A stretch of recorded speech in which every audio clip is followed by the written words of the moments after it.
প্রিয় দর্শক, আসসালামু আলাইকুম। Bangla BTV news Facebook page থেকে মোহাম্মদ হাফিজুল ইসলাম বকুল। দর্শক, দেখতে পাচ্ছেন খোকসা জানিপুর সরকারি মাধ্যমিক বিদ্যালয় চত্বরে উপজেলার বিভিন্ন মাধ্যমিক বিদ্যালয়ে যে সকল ছাত্রছাত্রী তারা এবং এখানে বিভিন্ন সরকারি অফিসের কর্মকর্তা বিন্দু উপস্থিত ছিলেন। বিস্তারিত দেখাতে সরাসরি বিটিভি লাইভ থেকে যুক্ত আছি। যে যেখান থেকে লাইভটি দেখছেন অবশ্যই লাইভটি শেয়ার করবেন। জনাব আব্দুর রহিম, প্রধান শিক্ষক, ঈশ্বরদী মাধ্যমিক বিদ্যালয়। মোহাম্মদ আব্দুল আজিজ বিশ্বাস, ক্রীড়া শিক্ষক, সমস্ত উচ্চ বিদ্যালয়।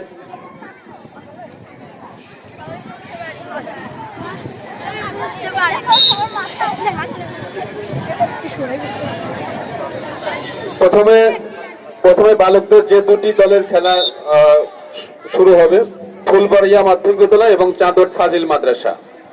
প্রথমেই বালকদের ফুলবাড়ি মাধ্যমিক বিদ্যালয় এবং চাঁদর ফাজিল মাদ্রাসার প্রতিযোগিতার মধ্যে বালক ব্যাডমিন্টন। আসসালামু আলাইকুম, আমার নাম মুসাম্মাদ কানিসুদ্দোনভা।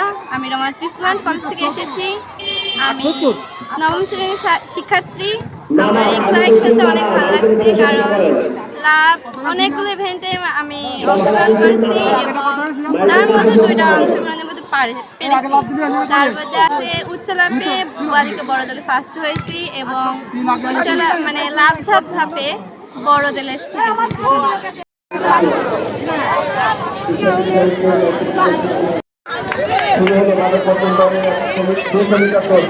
ধন্যবাদ বকুল এবং আপনার সবুজ ভাই এবং যারা আছেন নাজিম ভাই, আপনারা সারাদিন হেল্প করেছেন। শুকরিয়া মহান রব্বুল আলমিনের। এবার বেশ সঠিক এবং সফলভাবে সম্পন্ন করতে পেরেছি মহান রব্বুল আলমিনের কৃপায়।